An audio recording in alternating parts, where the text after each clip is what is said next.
salam sejahtera. Okey, bertemu lagi dalam channel Kebun Anda. Okey, hari ini saya akan buat aktiviti memantau tunas-tunas pokok durian. Okey, untuk kita buat pemangkasan ataupun apa yang dinamakan pruning. Okey, seperti biasa alat yang biasa kita gunakan untuk aktiviti pruning adalah gunting. Gunting yang tajam. Okey, sebelum tu kepada yang belum subscribe, boleh subscribe channel saya. Okey, teruskan menonton. Assalamualaikum warahmatullahi wabarakatuh. Seperti saya beritahu tadi, hari ini kita cek tunas-tunas ataupun dahan-dahan yang kita boleh buat pemangkasan. Kalau kau tengok kalau kawan-kawan tengok kat sini, pokok ni telah mengalami proses pemangkasan yang kerap. Maksud dia saya sentiasa pangkas. Dia tidak ada dahan yang terlampau rapat. Ia menjamin ataupun tujuan dia untuk saya mengelakkan orang kata daun dia terlampau rimbun dan juga untuk membesarkan dahan-dahan lah. Kalau tengok ini mana dahan yang rapat, saya tinggal yang saya buang. Yang mana dahan-dahan yang berpotensi saya rasa saya perlu saya kekalkan. Contoh kat sini ni sebenarnya dahan, saya masih kekalkan dahan yang ni sebab saya rasa pokok ni tak ada dahan ni tak ada masalah. Cuma saya buang kat atas tu. Okey, saya buang kat atas tu sebab apa, dia dah menyaingi pokok utama. Jadi sebenarnya dahan dia tidak merimbun, dia tidak mendata disebabkan ada dahan yang ni saya tak buang pada peringkat awal tadi. Apabila kita simpan dahan yang ni, dahan ni akan naik ke atas menjadi batang utama. Sebenarnya dalam kita membuat pemangkasan, kita tak boleh simpan dahan ni. Contohnya di sini, apabila kita tidak simpan, dahan ni akan mendata cantik. Contoh yang ni. Okey, dahan ni akan macam cantik. Apabila kita saya tak buang yang ni hari tu, contoh ni dahan, bila tak buang yang pertama, yang kedua ni, dia akan menegak. Dia akan naik ke atas. Jadi oleh kerana dia dah menegak, dia dah naik ke atas, saya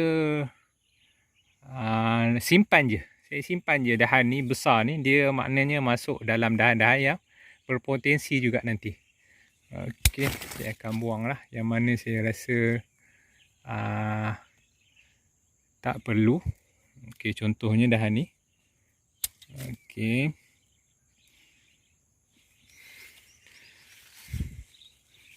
Saya akan tengoklah contoh. Okey, dahan ni. Saya akan pangkas secara berperingkat lah. Sebab apa, pangkai yang ekstrim ni pada pokok yang dah betul besar lah.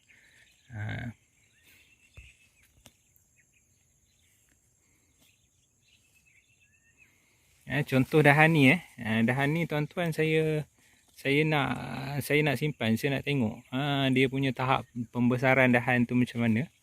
Mungkin dia boleh membentuk dahan kanopi ke sebelah sana. Kita cek lah. Okey, kalau tengok kat atas ni ada yang saya dah buang. Okey, contoh ni kita perlu buang. Ini perlu buang. Okey.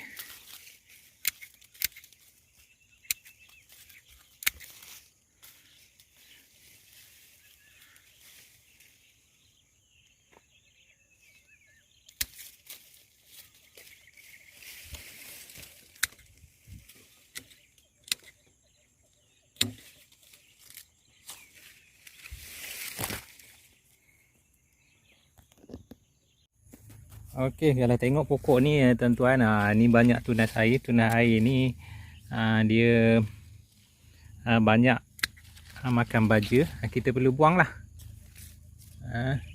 Kalau macam ni saya akan simpan untuk elak dia buruk ni. Saya dah buang tu. Tunas-tunas air ni macam ni kita buang tuan-tuan. Kita buang. Okey, ni pun kita buang. Okey.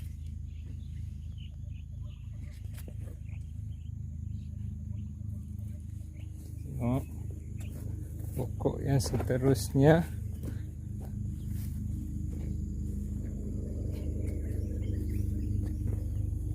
Ini pun pokok yang saya kerap buat pemangkasan.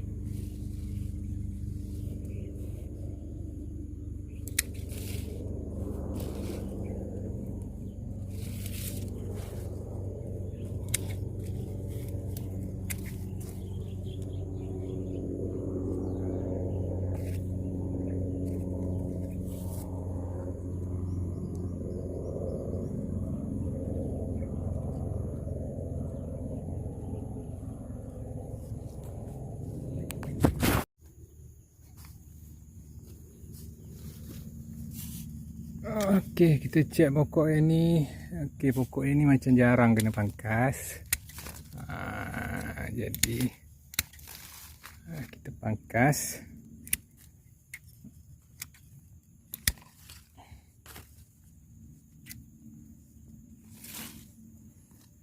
Kita simpan dahan yang betul-betul berpotensi lah. Okay, macam ni.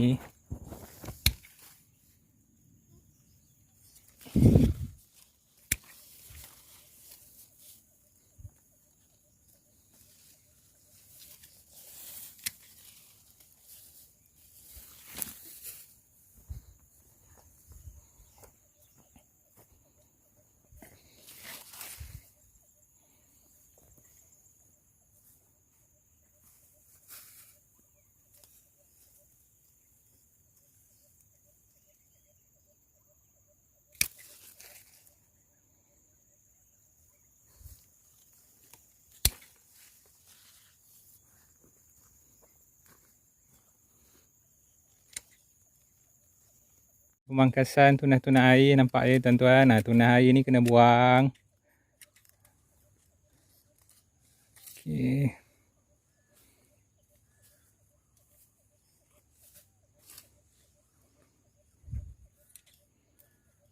Kenapa kita perlu buang tunas air tuan-tuan? Nampak kalau kita selalu buang, dahan akan menurun, akan mendatar. Kalau kita simpan dahan utama, contoh ini kalau kita simpan dahan. Ni dahan utama, kita simpan pula dahan ni. Dia akan jadi menaik ya tuan-tuan. Dia tidak membuka. Contoh yang ni itu saya simpan, dia akan naik. Contoh apabila kita tak simpan daripada awal, dia kecil lagi saya dah buang, dia akan pergi mendatar. Itu kenapa kita perlu sentiasa membuang tunas ataupun sentiasa buat pruning.